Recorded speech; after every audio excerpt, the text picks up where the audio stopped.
Treasure Island by Robert Louis Stevenson. Treasure Island by Robert Louis Stevenson. Read by Adrian Praetzellis. Chapter 9. Powder and Arms. The Hispaniola lay some way out, and we went under the figureheads and around the sterns of many other ships, and their cables sometimes grated beneath our keel and sometimes swung above us. At last, however, we swung alongside, and were met and saluted as we stepped aboard by the mate, Mr. Arrow, a brown old sailor with earrings in his ears and a squint. He and the squire were very thick and friendly, but I soon observed that things were not the same between Mr. Trelawney and the captain. This last was a sharp-looking man who seemed angry with everything on board, and was soon to tell us why, for we had hardly got down into the cabin when a sailor followed us. "Captain Smollett, sir, axing to speak with you," said he. "I am always at the captain's orders. Show him in," said the squire. The captain, who was close behind his messenger, entered at once and shut the door behind him. "Well, Captain Smollett, what have you to say? All well, I hope, all shipshape and seaworthy?" "Well, sir," said the captain, "better speak plain, I believe, at the risk of offence. I don't like this cruise. I don't like the men, and I don't like my officer. That's short and sweet." "Perhaps, sir, you don't like the ship?" inquired the squire, very angry, as I could see. "I can't speak to that, sir, not having seen her tried," said the captain. "She seems a clever craft. More I can't say." "Possibly, sir, you may not like your employer either," said the squire. But here Dr. Livesey cut in. "Stay a bit," said he. "Stay a bit. No use of such questions as that, but to produce ill feeling. The captain has said too much, or he has said too little, and I'm bound to say that I require an explanation of his words. You don't, you say, like this cruise. Now why?"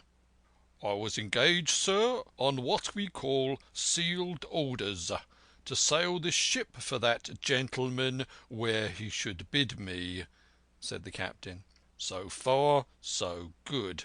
But now I find that every man before the mast knows more than I do. I don't call that fair. Now, do you?" "No," said Dr. Livesey, "I don't." "Next," said the captain, "I learn that we are going after treasure.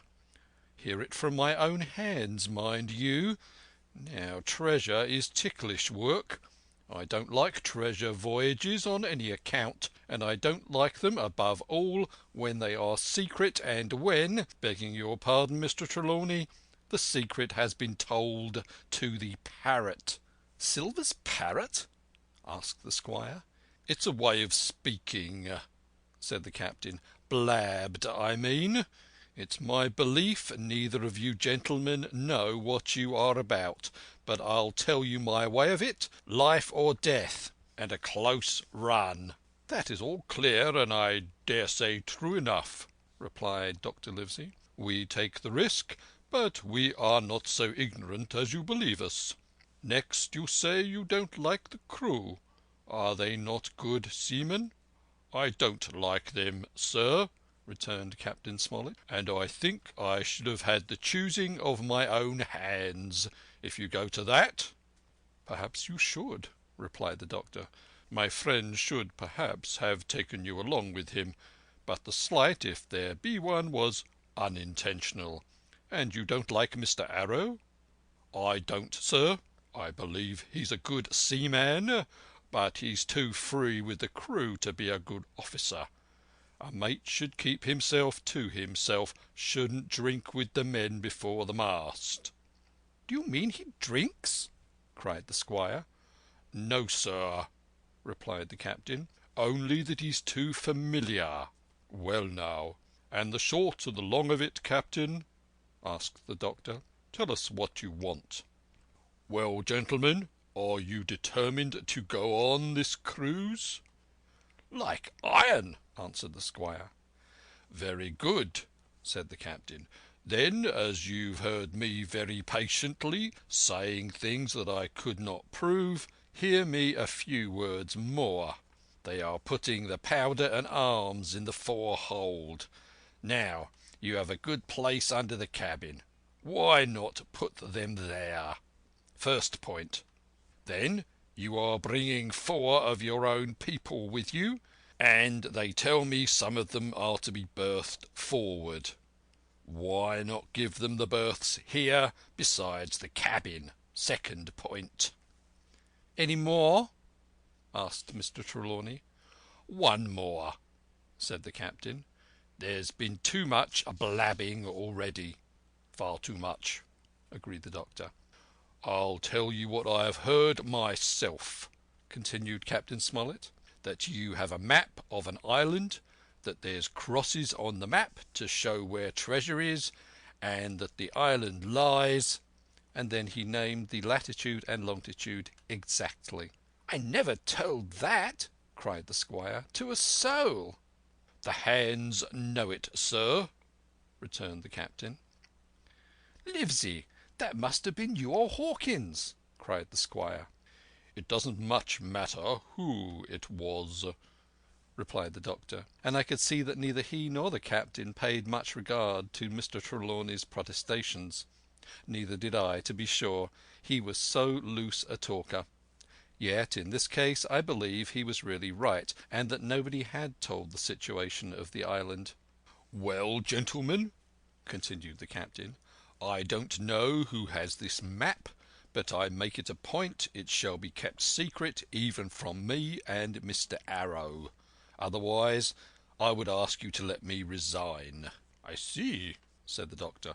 You wish us to keep this matter dark, and to make a garrison of the stern part of the ship, manned with my friend's own people, and provided with all the arms and powder on board. In other words, you fear a mutiny. Sir, said Captain Smollett, with no intention to take offence, I deny your right to put words into my mouth. No captain, sir, would be justified in going to sea at all if he had ground enough to say that. As for Mr. Arrow, I believe him thoroughly honest. Some of the men are the same, all may be, for what I know, but I am responsible for the ship's safety and the life of every man jack aboard of her. I see things going, as I think, not quite right, and I ask you to take certain precautions, or let me resign my berth, and that's all. Captain Smollett, began the doctor with a smile, did you ever hear the fable of the mountain and the mouse? You'll excuse me, I dare say, but you remind me of that fable. When you came in here, I'll stake my wig you meant more than this. Doctor, said the captain, you are smart. When I came in here, I meant to get discharged. I had no thought that Mr. Trelawney would hear a word. No more I would, cried the squire. Had Livesey not been here, I should have seen you to the deuce. As it is, I have heard you. I will do as you desire, but I think the worst of you. That's as you please, sir, said the captain. You'll find I do my duty. And with that he took his leave. Trelawney, said the doctor, contrary to all my notions, I believe you have managed to get 2 honest men on board with you. That man and John Silver. Silver, if you like, cried the squire, but as for that intolerable humbug, I declare I think his conduct unmanly, unsailorly, and downright un-English. Well, said the doctor, we shall see. When we came on deck, the men had begun already to take out the arms and powder, yo-hoing at their work, while the captain and Mr. Arrow stood by superintending. The new arrangement was quite to my liking. The whole schooner had been overhauled. 6 berths had been made astern out of what had been the after part of the main hold, and this set of cabins was only joined to the galley and forecastle by a sparred passage on the port side. It had been originally meant that the captain, Mr. Arrow, Hunter, Joyce, the doctor and the squire were to occupy these 6 berths. Now Red Ruth and I were to get 2 of them, and Mr. Arrow and the captain were to sleep on deck in the companion, which had been enlarged on either side till you might almost have called it a roundhouse. Very low it was still, of course, but there was room to swing 2 hammocks, and even the mate seemed pleased with the arrangement. Even he, perhaps, had been doubtful as to the crew, but that is only guess, for, as you shall hear, we had not long the benefit of his opinion. We were all hard at work changing the powder in the berths, when the last man or 2, and Long John along with them, came off in a shore boat. The cook came up the side like a monkey for cleverness, and as soon as he saw what was doing, "So ho, mates," said he. "What's this?" "We're a-changing the powder, Jack," answers one. "Why, by the powers," cried Long John, "if we do we'll miss the morning tide." "My orders," said the captain shortly. "You may go below, my man. Hands will want supper." "Aye, aye, sir," answered the cook, and touching his forelock he disappeared at once in the direction of his galley. "That's a good man, Captain," said the doctor. "Very likely, sir," replied Captain Smollett. "Easy with that, men, easy." He ran on to the fellows who were shifting the powder, and then, suddenly observing me examining the swivel we carried amidships, a long brass 9, "Here you, ship's boy," he cried, "out of that. Off with you to the cook and get some work." And then, as I was hurrying off, I heard him say quite loudly to the doctor, "I'll have no favourites on my ship." I assure you I was quite of the squire's way of thinking, and hated the captain deeply. Chapter 10. The Voyage. All that night we were in a great bustle getting things stowed in their place, and boatfuls of the squire's friends, Mr. Blandley and the like, coming off to wish him a good voyage and a safe return. We never had a night at the Admiral Benbow when I had half the work, and I was dog-tired when, a little before dawn, the boatswain sounded his pipe and the crew began to man the capstan bars. I might have been twice as weary, yet I would not have left the deck. All was so new and interesting to me: the brief commands, the shrill notes of the whistle, the men bustling to their places in the glimmer of the ship's lanterns. "Now, Barbecue, tip us a stave," cried one voice. "The old one," cried another. "Aye, aye, mates," said Long John, who was standing by with his crutch under his arm, and at once broke out in the air and words I knew so well. 15 men on a dead man's chest. And then the whole crew bore chorus, "Yo ho ho and a bottle of rum," and at the third ho drove the bars before them with a will. Even at that exciting moment it carried me back to the old Admiral Benbow in a second, and I seemed to hear the voice of the captain piping in the chorus. But soon the anchor was short up, soon it was hanging dripping at the bows, soon the sails began to draw and the land and shipping to flit by on either side, and before I could lie down to snatch an hour of slumber, the Hispaniola began her voyage to the Isle of Treasure. I am not going to relate the voyage in detail. It was fairly prosperous. The ship proved to be a good ship, and the crew were capable seamen, and the captain thoroughly understood his business. But before we came the length of Treasure Island, 2 or 3 things had happened which require to be known. Mr. Arrow, first of all, turned out even worse than the captain had feared. He had no command among the men, and people did what they pleased with him. But that was by no means the worst of it, for after a day or 2 at sea he began to appear on deck with hazy eye, red cheeks, stuttering tongue, and other marks of drunkenness. Time after time he was ordered below in disgrace. Sometimes he fell and cut himself, sometimes he lay all day long in his little bunk at one side of the companion. Sometimes for a day or 2 he would be almost sober and attend to his work at least passably. In the meantime we could never make out where he got the drink. That was the ship's mystery. Watch him as we pleased, we could do nothing to solve it, and when we asked him to his face, he would only laugh if he were drunk, and if he were sober deny solemnly that he ever tasted anything but water. He was not only useless as an officer and a bad influence among the men, but it was plain that at this rate he must soon kill himself outright, so nobody was much surprised nor very sorry when one dark night, with a head sea, he disappeared entirely and was seen no more. "Overboard," said the captain. "Well, gentlemen, that saves the trouble of putting him in irons." And there we were without a mate, and it was necessary, of course, to advance one of the men. The boatswain, Job Anderson, was the likeliest man aboard, and though he kept his old title, he served in a way as mate. Mr. Trelawney had followed the sea, and his knowledge made him very useful, for often he took a watch himself in easy weather. And the coxswain, Israel Hands, was a careful, wily, old, experienced seaman, who could be trusted at a pinch with almost anything. He was a great confidant of Long John Silver, and so the mention of his name leads me on to speak of our ship's cook, Barbecue, as the men called him. Aboard ship he carried his crutch by a lanyard around his neck, to have both hands as free as possible. It was something to see him wedge the foot of the crutch against a bulkhead, and, propped against it, yielding to every movement of the ship, get on with his cooking like someone safe ashore.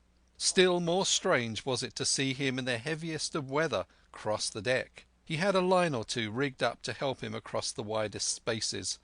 Long John's earrings they were called, and he would hand himself from one place to another, now using the crutch, now trailing it alongside by the lanyard, as quickly as another man could walk.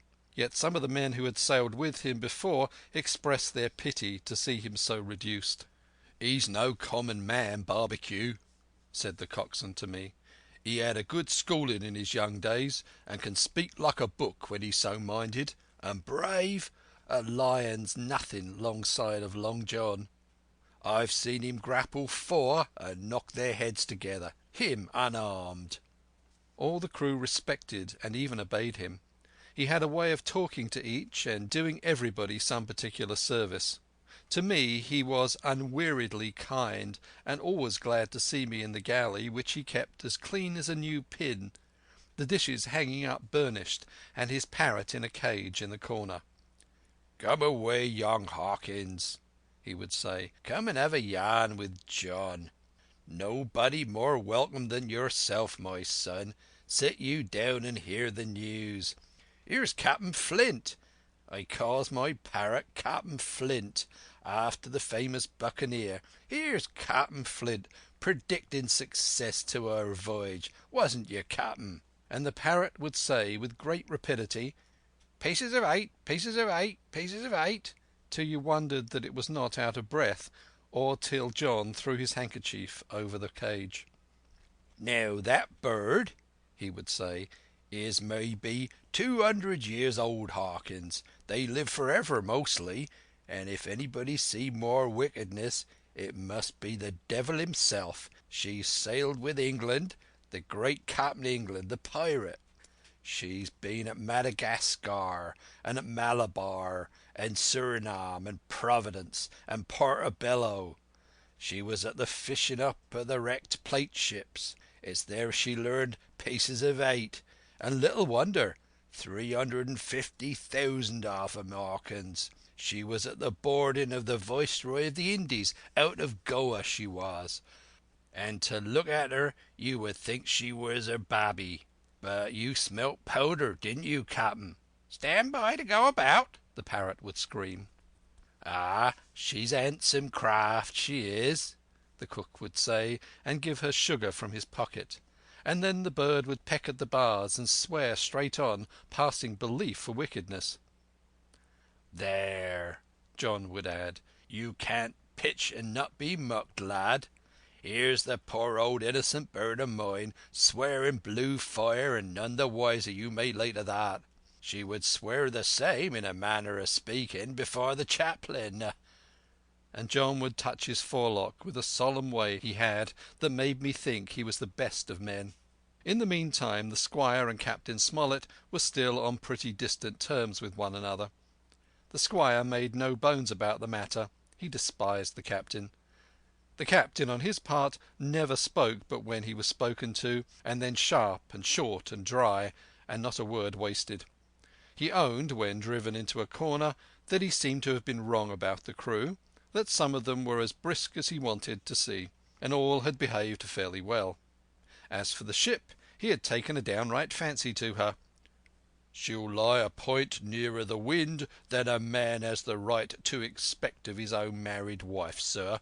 But," he would add, "all I say is, we're not home again, and I don't like the cruise." The squire, at this, would turn away and march up and down the deck, chin in air. "A trifle more of that, man," he would say, "and I should explode." We had some heavy weather, which only proved the qualities of the Hispaniola. Every man on board seemed well content, and they must have been hard to please if they had been otherwise, for it is my belief that there was never a ship's company so spoiled since Noah put to sea. Double grog was going at the least excuse.